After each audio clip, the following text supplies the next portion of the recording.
Okay, part 2. Question number 4. What is the main goal of Judaism to you? So that's a little bit similar, but this being religious and the main goal of Judaism, again, it's similar to what we say, but it's a little bit phrased in a different way. What's the main goal? What we're trying to achieve? I think the most healthy answer is when someone tells you it's really, try to get close to God. Really, that's really try to love God more and more. What does it say? Why we were created to give good to another. Give good to another. The other is the people. The other is God. To get closer. The Messiah Shem says we're created to achieve dvekut. Dvekut b'Hashem. My whole life is all about how do I get closer to God. I eat an apple. How do I get close to God? I enter into my car. I'm driving. How do I get close to God? By driving my car. Or now I'm with a friend. How do I get closer to God? By being with my friend. And now I'm drinking water. How do I get closer to God? By drinking water. Everything you do can bring you close to God. It's how you use it. And it's the same in your marriage. When I'm with my wife in the supermarket, how do I get closer to her? When I get with my with my wife in the car, how do I get closer to her? When I'm with my wife when she's nida, how do I get closer to her? When I'm with my husband and he's on his phone, how do I get closer to him? Right? Just hint on the guys not to be on your phone. When I'm with my husband walking in the park, how do I get closer to him? When I'm with my husband with the kids, how do I get closer to him? We have to be constantly working on being closer. Every second of your life is an opportunity to get closer. And it's exciting. Yeah, it might seem intense. Why every second I have to think how do you get close? People tell me, Rabbi, it's so intense. Every second to be close. It's non-stop. But guys, that's exciting. People are bored. They watch movies all day long, whatever. They try to look at what's new on Facebook. Okay, new stories, new stuff. What happened today? What's in the news? We're always thinking. Anyway, always busy trying to think. Just direct your thinking in a way that is more productive. Someone had a question? Oh yeah. So having the main goal, the main goal of Judaism, does it correspond to how happy you are in Judaism? I believe so. Yes, because your happiness in Judaism is going to be depending on how you understand Judaism to be. Very few people enjoy rules. I mean, Rabbi Kegel loves rules because he knows it makes him. He knows it's good for him. It's like. I mean, I people like structure. I love when I learned how to drive. How to do the code sign. No. Hi, how are you? Thank you. Baruch Hashem, good. Can let it on the table. That'd be great. Thank you so much. You're welcome to join the class. Who's gonna drop off to Machane Kodesh? Oh, okay, fine. They don't need it. Oh, fine. We can get their food too. Okay. Thank you. Bring it up. If you're hungry, you can grab a slice. Okay. No problem. Okay, so I meant it. It was not a French joke. Where are you up to? Yeah. How happy you're with Judaism is. No. You said the rules and the structure. Yeah. Right here. It's all connected, so I don't know where to start or end from. So some people like structure. When I started learning the laws of driving, I loved it. Because I'm going to drive better. I know what rules I can break or not.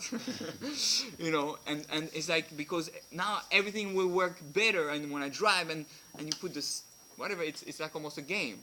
But it's an interesting game. Now driving is a game for guys. Guys, they like cars, they like driving. But any type of structure or rules, you can learn to love them if you look at the higher purpose for it. If I just learn the laws of traffic, stop, so I stop means I stop here, 40 miles per hour. You understand? All this is for you to have an awesome drive. Although the speed limit is a little bit too low, but you can go from 0 to 40 miles per hour in half a second. Then that's gonna be fun and it's legal. Okay, I'm not saying to drive like that, but I'm saying within the laws, within the structure, of healthy Judaism or healthy relationship, you can learn to have the excitement. You just have to know where not to cross, break the law. But in general, the more happy you are with the more you understand the goal of Judaism in the right way, the more happy you'll be with that too. Okay, number 5. Do you think that one should expect the other to change when starting a relationship? No. Not really.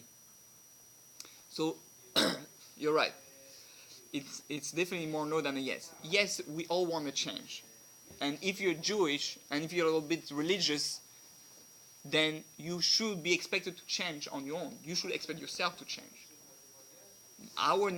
We're created to change. Otherwise, what's the point? I'm here arrogant and I die arrogant, then nothing happened to your life.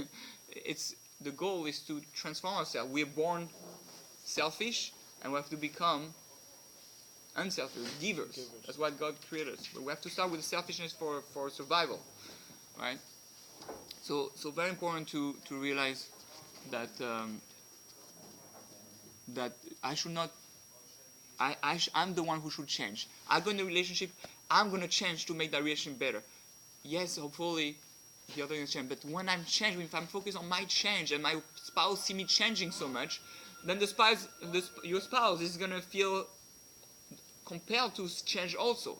You be the role model for your spouse. If he or she sees that I'm changing, the other one naturally is going to want to change. We're speaking about normal people.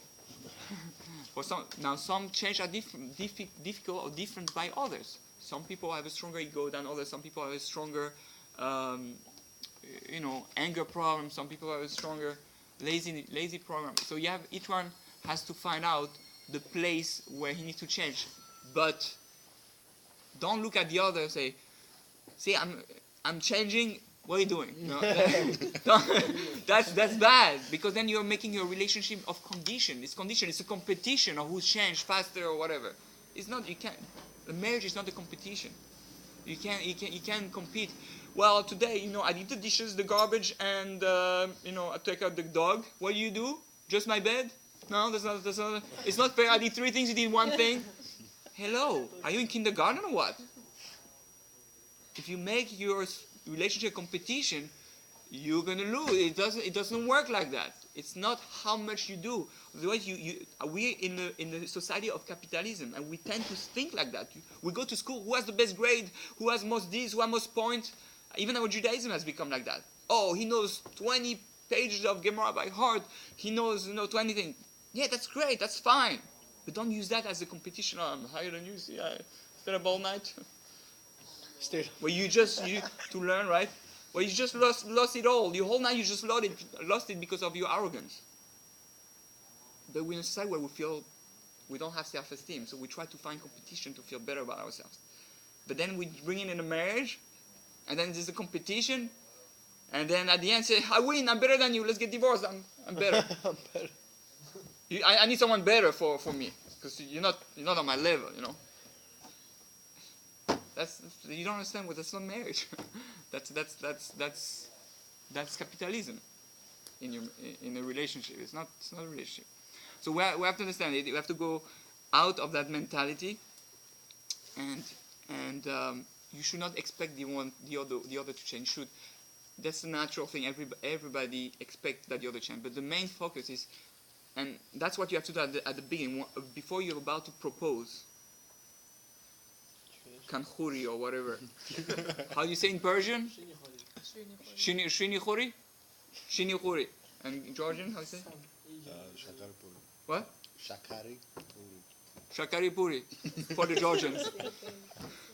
In French, we don't have those fancy terms. We say c'est l'amour. So it's love. Whatever. We just have to look at each other in French. Oui. We just say oui, and that's it. Oui. But so before you're about to propose, ask yourself: am I gonna love that person if it's exactly like that in 30 years? If that person is the same person that 30 years didn't change, would I still love them? And the answer has to be yes. Doesn't mean the person is not going to change. People change. I mean, you should. And if you change yourself, that person is going to change. But you have to be able to love that person. Say, oh yeah, it's not so good, but I'm going to change that guy or that girl with those things, and it's going to get better, and then I love him. You have to be able to say, even that person doesn't change, for the next 20, 30 years, I love them the same. I love you as you are now. Right? And with your package, the good and the bad. Fine, we all have a bad package. You love yourself. With your bad, you have a bad. Even I have a bad package, right? And I love myself, So if I can love myself with my package, how can you not love your package? But you have to accept that package, right? You have to love the good and the bad. Each one has his own perfect imperfections. Every one of your imperfection, once it's part of your spouse that you choose, it's a perfect imperfection. All the problems that your spouse have and that's going to bring tension in the couples, is not that it's her problem. No, it's your problem. You were meant to resolve it together. Oh, she's impatient. Well, you're here to help her be less impatient. Not by just teaching her, or teaching him. It's not about, I'm not here to teach either. I'm here to support you in your impatience. I'm here to support you. Eventually, I'm going to help you change yourself by letting you ask me what you need, by showing you love, right? So it's very important. It's very, very important. We have to really be able to love the person and as is. It's like I just went to Ikea today and bought a desk for my daughter. So I was looking for a desk, and then I go in just before leaving, I saw the clearance, the used stuff, not the used stuff, there's something to display, the display items. Okay. So they had exactly the same desk there, but in the used item for like much cheaper. It's perfect. But so I went there. I said, one, two little thing. So if I buy this, I have to like it as is, and it say there, as is, no return, no refund, no divorce. You take that desk as is with its problems, no refund, no divorce. It's cheaper though. It's cheaper. But what you know what cheaper it means? It means it'll be much easier for you to choose a spouse. Because if you expect perfection with things, oh no, she has to be like that, then you're heading for something that you yourself not at on that level. That means because if she has to be perfect in all that means, oh, so you are also perfect in all those things? No. So, right. We have to see, I love you as is, and I will love you as is for the rest of my life. And hopefully we'll fix our the little scratch on the desk. We'll fix our little thing there and there. But I love you as is. Okay. And number 5. Number 6. So that's already, I guess, really after a few, a few months. Eventually we have to discuss like how long we date. There's no real time. It depends on the generation. It depends like who you are, and every case how religious you are also depends, or how settled you are. The more clarity, that's what it depends on. The more clarity you have on who you are, what you want in life, and the more direct you are, the faster it can go. If you're able to speak about all those things in first few weeks of knowing a person, and the answer flows, then it can go very fast. Yeah, you have really to learn about the other. It doesn't take that much. You have to know the essential. The Rabbi Tats used to say for Bali Tshuva, it should take about 6 months, right? So 6 months is a normal time to get to know a person pretty well. In the past, you don't need so much time. You know why? Because there were not so much new things to know. It was, first of all, we live kind of in the same town or same village or same country. And today, Where come from? I don't know, Georgia, France, Persia, Bukhara, I'm an American. I know what you're talking Uzbekistan, about. America, even America, right? So Russia, all those places, and this you have to be able to see if you connect. So, okay. Number 6 is what potential do you see? So that's what I was about to say concerning how long to date. But I guess once you know the person a little bit better, what potential do you see in me? Or what qualities do you see in me? And can you see how you could help me become a greater person in life? And that's almost, I'll say, almost the greatest question of the whole thing. Because if the other is able to see in you a greatness, sometimes that we fail to see ourselves because we're so low self-esteem or because we don't believe in ourselves or whatever. If the other is able to see, he has to be able to see what's great in you, because otherwise the marriage is going to be selfish. It's about how I'm going to feel about it. But the other say, I see something great in you, and I love that part of you, and I want to feed, to nourish that part of you so that you become greater yourself. Then it's all about the giving. You see that he sees your potential. Why do we love God? Because Hashem feels that we are special. Every morning, He brings back my soul. He believes in me every morning. Even though I made so many sins, right? He brings little Frenchie back to earth to change the world, to speak about love.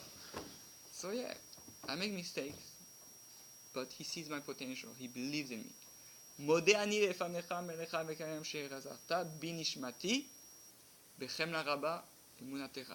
Thank you, God, for bringing my soul back, because great is your faith in me. It's great. God has faith in me. I don't even know if I have as much faith in God. Probably not. But God believes in me. He brings me back. He loves me, and He wants me to succeed. So we have to really realize that it's try to see the greatness of the other person. When you give a bracha, that's something I learned from my Rabbi Weinberg. He said, because I do marriage, I marry people. So one of the things that we do is the bedekin, with the veil. I don't know, not like that. That's the Arabs. Do like that, right up, put it down, transparent. So why we do that? What's the point that we lift it up and then we put it down? The bedekin, the Sephardim they do like already when they're walking on towards the chuppah. What? Doesn't this have some symbolic Wait, with Leah and... Yes, Yeah. Yes, definitely. That's another. So what we do is we open the veil, so to speak, and we look at her, and we're telling, and I tell her, the spouse, tell the other, I'm not marrying you just for your beauty, not just because you're beautiful. I'm marrying you because I see something in you that is much greater than the physical you. I see the potential, I see your soul, I see your greatness. And you have to be able to say what's the greatness of that person, and then you put it back, because that's how I look at you. I don't look at you as a body. I look at you as that tremendous potential to change the world, to potential to create love in our couple. And that's the message of the bedekin. That's why it's so beautiful. Technically, what the thing is not supposed to be transparent. Today they do very transparent. If you go in a very by Hasidim or by very Orthodox, usually it's much more. She can't see really. She walked to poles. But no, he has to direct. That'd be a good Jewish gag. Boom. No more color. Where is the color? But basically, she's not supposed to. People are not supposed to be able to see her face, because you're the only one who sees the greatness, and you're not looking at just a woman there. You're looking at the soul, at the potential of that person. So that's why it's so important. And And when you can hear that from the other, you know it's a very strong indication that that person can really. Now, I don't want you to get disappointed. Like most people, like I don't. There's very few people who do that. We're able to do that. But if you ask of it, meaning don't get mad or frustrated at him by Rabbi G has to say I have to ask this question. You can't even answer that. That's it. It's a tough it's a tough. We're not trained to look at people like that. We focus on the negative. We naturally focus on the negative as human beings, right? and say, yeah, those are her problems. We have to learn to look at the positive and see the greatness. And that's a training for yourself. Because even if the other one who didn't hear my class didn't think of doing that, if you do it and you're able to do it, it's already a strong indication that you yourself has found the right one. And the other will, start thinking about the same thing. Okay, one more question. Question number 7. How do you understand what the purpose of marriage is? And how is it different than a Jewish marriage? Ooh, that's a big one. So, right? So, the purpose of marriage can bring a lot of different ideas. But really, the purpose of marriage is to learn to give to another. That's really what the purpose of marriage is. More than that, here I was speaking more on the individual, on the small picture. The big picture is, and that's from Rabbi Yaakov Weinberg, that's how Rabbi's father, he says like that in the class. He says, we think that the purpose of marriage is that, so we're going to do a family and it's going to be nice for us, we're going to have children, it's going to be very lovely, you play this role, I play this role, and it'll be all nice. No. That's a very narrow-minded picture. The big picture. And listen, I heard his thing, his explanation, like years after marriage. It changed everything for me. He said like that: the purpose why you're married is to transform your community. Is to transform the world. Is to be a source of like a role model. We have a tendency to think we're in a world where we think about ourselves, put boundaries around our houses, we like this is my blog, this is my thing. We have alarms, video cameras, this is mine, my gold.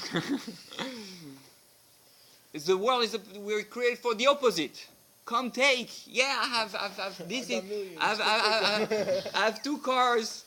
Hashem gave it to me so I can share with you and share and you can borrow it. One time I had a guy, because I was training on that concept.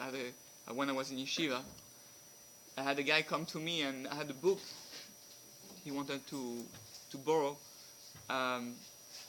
So I said, is that your book? He took it from my shelf. Is that your book? You say, no, it's not my book. You can borrow it. He said, so what do you mean? You can borrow. What do you mean it's not your book? I can borrow it. It's not your book. What are you talking about? It's not my book. It's Hashem's book. It's in my possession because he made me the guardian of that book. But it's for people to use. Everything I own is all here for other people to give. So you have a car, you have this, you have that. Now you don't want to give your car to a crazy driver, right? Who's not going to bring it back. You have to be careful. But we are here to be givers. Everything I own, it's my it's this, it's mine. It's yours to guard and protect, but it's for you to use it as a connection to give to others, a way to enhance the world. So when you get married, it's not I get married for me, so that my family, this is for me, it's my wife for me. Yes, it's for sure just for you as a wife. But what I mean is that you're the same under the chuppah. Why we do the chuppah under the sky? Why we do under the sky? Because we're supposed to remember that we can be just like Adam and Eve at the beginning of creation. Just before Shabbat, under the sky, Hashem is here. Hashem is the Mesader Kiddushin, the one who does the marriage, right? And there's heaven and earth, the two witnesses. That's what we call two witnesses. And God said, you can change the world. Adam and Eve. And the guy is Adam, and the woman is Eve. That's why you cannot be gay, because there's no two Adam or two Eve in Gan Eden. There's one man, one woman. And together they can change. Nothing against the gay, I'm just saying. That's one of the concepts why it's so important to understand that male, female, it plays a very specific role. Because that combination of Adam and Eve can change the world. And they did. Look at us. We're here today because of the first choice of Adam and Eve. But you can, like I was telling people, what is the intention that you're supposed to have when two people make love? What's the intention? You're supposed to think that we can bring Moshiach through that intimacy. Oh, hi, thank you. Yes, please put it on the table here. Yeah. Thank you so much. We will. You could stay if you want. He's learning, by the way. From the French jokes, he's in trouble. If you don't have the French accent, they say, oh boy. So right. So we have to understand we are like Adam and Eve in Gan Eden, and you have the ability to change the world for good or for bad. When you get married, it's your ability you can bring Moshiach. That's what you're supposed to think. God is saying your seed can be the seed of Moshiach. Depends what you want in life. Do you want to change the world? Do you want to bring goodness to the world? Together we can have children. Our children are going to multiply and create a whole community of holy people. We can inspire people by our Torah, mitzvot, by our goodness, by our giving. We can transform the community. Abraham and Sarah, they're the first one who did it. They fixed Adam and Rishon. What did Abraham and Sarah did? They created Judaism, a whole movement of connecting to God and love and chesed, of giving. Then Yitzchak and Rivka did it again. And Yaakov and Rachel and Leah did it again. And King David with his wife. And King Solomon with his wife. Which one? Well, the closest one. But we understand. And then it's you. Today, with your spouse, you have the ability to do the same thing. We have to think bigger than ourselves. Today we think, we do Jewish things for the Jews, for ourselves, and no, we're here to change the world. That's what the Jews are here for. We're here to be a light into the nation. How are you a light into the nation? Well, when you're with your spouse, you have so much power with your spouse that you can affect everybody. When you see a holy person with his spouse, how they speak together and how their home is holy, everybody wants that. The thing that makes the people the most religious or the most attracted to Judaism or some people to convert and all that, you know what? When they come to a Jewish home on Shabbat and they see the respect and the holiness and the children are here and they all want to, be better people and change the world and the song and singing and happiness, that it's unbelievable. You affect people's life. Because it resonates. Our soul wants that all the time. Our soul wants to expand. You cannot be happy. This is Jewish psychology, which is psychology of the soul. The non-Jewish psychology doesn't work the same. Jewish psychology, because it doesn't deal with the soul, it deals just with the brain work. But the Jewish psychology is that the soul, in order for us to be happy, what's the root of happiness? What keeps us happy is when we constantly expand, we change, we become greater, bigger, faster, stronger, higher. Right, the right way. But all those things that you expand constantly instead of movement. When expanding, your soul is a thing. That's why when you don't, what happened to people who are depressed, who are sad? They don't do it. They just go in a corner and they don't do anything anymore. They're heavy. They don't move. It's not expanding. It's constricting. That's why Mitzrayim was a state of constriction. When you're not thinking big, you're narrow-minded. Mitzrayim is Metzar. Egypt was the place of where we were narrow. We didn't look at the big picture. We were focused on we're limited in our thoughts. So the key to so the purpose of marriage really it can be much greater, but it's really to give, right? To give on different levels, on a small level and on a big level.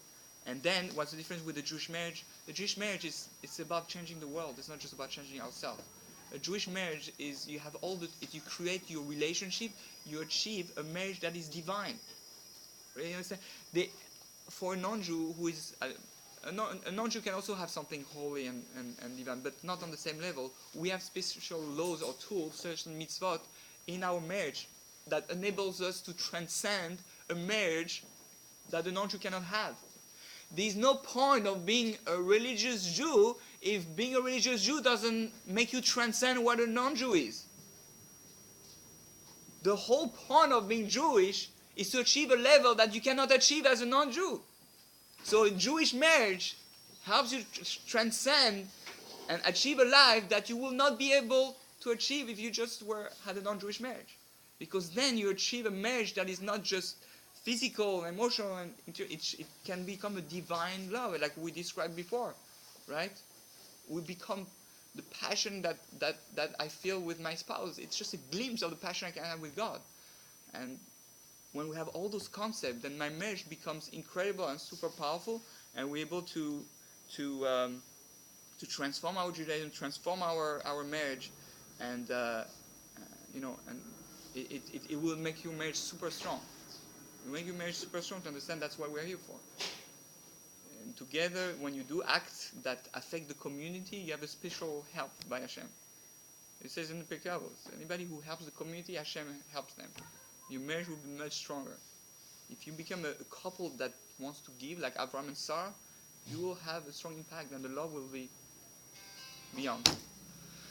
All right. So next week we'll continue on the other questions, and thank you for listening. Love you guys. Yeah. Thank you.